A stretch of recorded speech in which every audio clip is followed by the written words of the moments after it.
morning, it's me again, Rio, and welcome back to my YouTube channel. So for today's vlog guys, samahan nyo ako upang ipasilip sa inyo etong bago namin ginawang renovation. Dito lang yan sa The Residences at Commonwealth by Century, located here in Don Antonio Drive, Quezon City.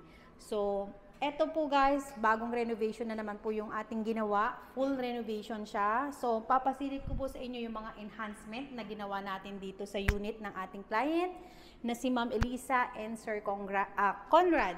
Ayan, maraming salamat po Sir and Ma'am sa tiwala po sa aming team, GC Homes Design. So, ayan po ang aming FB page.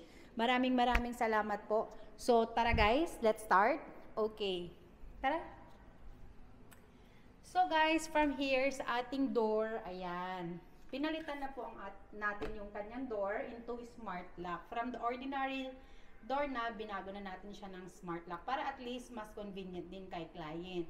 So, dito tayo sa loob no guys, papakita ko sa inyo yung mga ginawa natin dito. Kumbaga, full renovation po kasi yung ginawa namin dito. Kumbaga, nag-retile kami ng floor, ng living area and bedroom. So, ginawa namin, naglagay po kami dito ng ceramic tiles. Ayan, 60 by 60.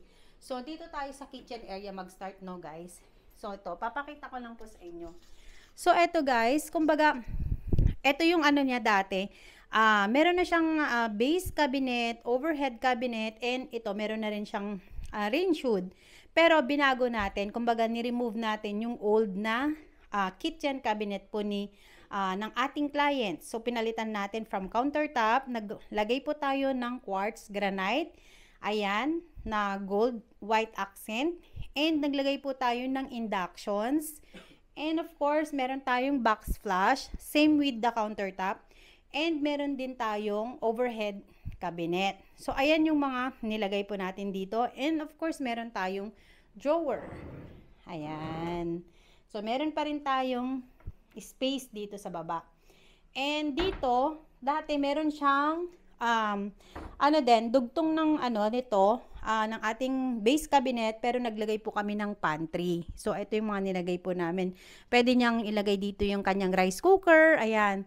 So, ito, nilagay natin yung ref niya. Nilagyan po natin siya ng casing niya. And dito sa taas niya is yung microwave natin.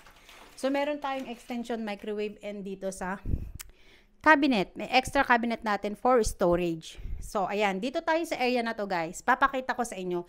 So, since meron kasi silang mga provision dito sa kanilang unit ng front load, naglagay tayo ng space. Kumbaga, naglagay tayo ng front load dito sa area na to. Ayan. So, wash and dry na siya. And meron tayong nilagay na cleaning materials for storage. For cleaning materials, so pwede niyang ilagay lahat dito yung mga walis tambo, yan, mga dustpan, lahat na kung ano yung mga gamit niya or materials niya pang cleaning. So, eto, nilagay ko dito is, pwede niyang lagyan ng mga laundry baskets, yung sa mga labahan niya. Ayan, mga storage. And dito, naglagay din ako ng lagayan ng shoe rack para at least, 'di ba, yung space niya ba maximize natin kasi sayang eh. Kumbaga para at least organized din po yung ating loob ng unit. And dito sa area na to, nagpalit ako ng door into barn door kasi ito na yung mga ginagamit namin kumbaga ito na yung ginagamit natin pamalit dun sa pintuan ng CR. So ginawa natin with full mirror yung sliding. Ayan, barn door going to the CR. So eto guys, dito muna tayo sa living area, no? Okay, ano ba yung mga binago natin dito sa kanyang unit? Of course, eto nga po yung sinasabi ko sa inyo, nagpalit tayo ng floor tiles. Ayan, hindi yan yung original na tiles niya dati. And naglagay po ako dito sa portion na to ng dining area, 4-seaters po siya. And sa kanyang wall accent, meron siyang full mirror na with backing light. Ito yung request ni client. Gusto niya ng naka-organize din yung kanyang dining table.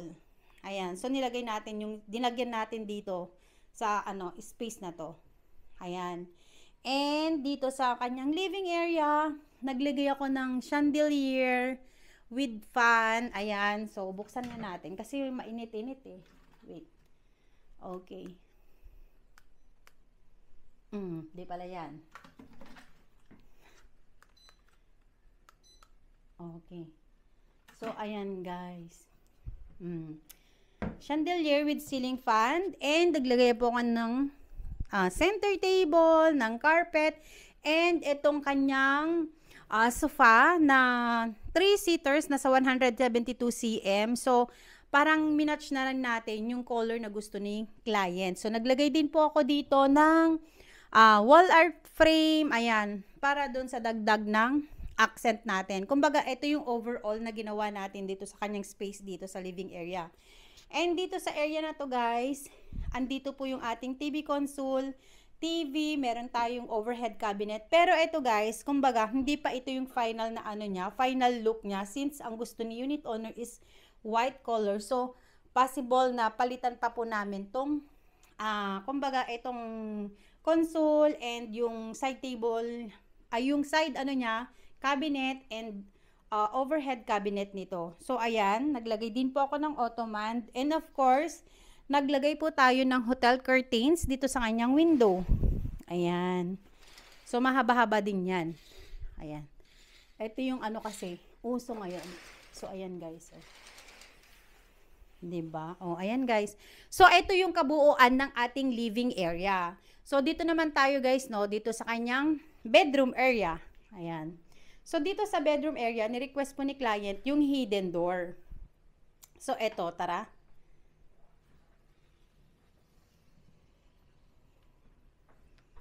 Okay. Ano ba yung mga binago natin ulit dito, guys? Kumbaga, eto, naglagay tayo ng cove ceiling, ng chandelier with ceiling fan. Ayan, nakikita nyo naman, guys. And, meron tayong pendant light dito sa side ng kanyang bed frame. Ayan. Ito yung kanyang bed frame. Nasa 60 by 75. Meron tayong pull out na ano dito. Nilagay. Para ito sa ano, storage ng kanyang mga luggage. Kumbaga pinasadya talaga namin to. Yung sukat ng luggage. So, ayan. Wait lang. Hindi na natin magbalik.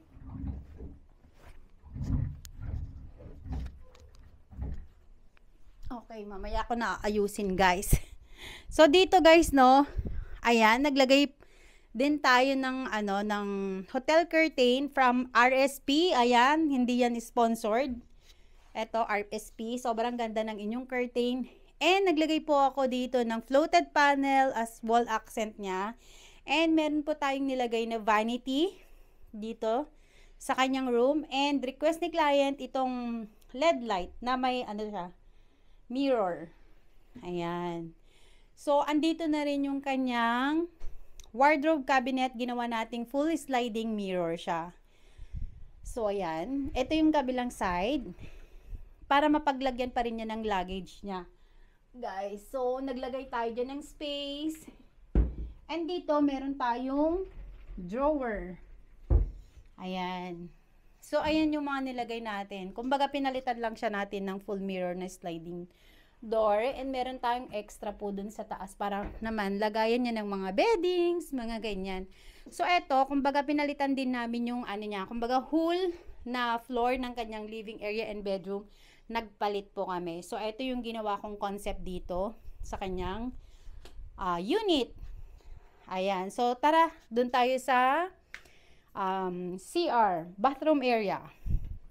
Okay. So, ayan. So, wait lang guys. Ayan. Charan! So, dito sa kanyang, ano guys, dito sa kanyang bathroom, kumbaga nag-retile po tayo dito. Floor and wall niya. So, ayan, binago natin dito. Dating wala siyang tiles, pero nilagyan po namin ng tiles. Ayan, nag-retile po kami dito. And binago din po natin ang kanyang lavatory. Hindi po ganito yung itsura niya dati. So, naglagay po tayo ng base cabinet ng bagong lavatory. And dito, meron tayong medicine cabinet na with full mirror. So, ayan. And meron tayong towel wrap. Meron tayong bidet. Meron tayong tissue holder. And naglagay po tayo ng shower glass enclosure. So, ayan. kumbaga kinumpleto ko na rin po yung set niya. Meron tayong shower set, hand shower, rain shower, meron tayong corner, ano ba yun, yung lagayan ng mga shampoo, ayan. Eto guys, nagpalagay pala yung client since PWD kasi ang ano, I mean hindi naman siya PWD pero in the future parang nilagyan na niya ng grab handle. Ayan. Ito. Pinalagay niya to. So, ayan yung mga ginawa nating dito sa kanyang unit. Kumbaga, ito yung mga ginawa nating enhancement sa kanyang loob ng kanyang unit. So, guys, maraming salamat po guys sa inyong panonood. And, wait lang guys. So, ayan. Dito tayo. So, guys, maraming salamat po sa inyong panonood. And see you on our next vlog sa ibang ano naman po yun, property and ibang unit ng ating mga client. And kung gusto niyo pong mag-inquire regarding po sa condo renovations, pwede ko pong ilalagay ko po dito yung details po namin, FB page name po namin, GC Homes Design, and ilalagay ko po yung details po ng aming WhatsApp Viber sa aming YouTube. Maraming salamat po. Bye! See you in my next vlog.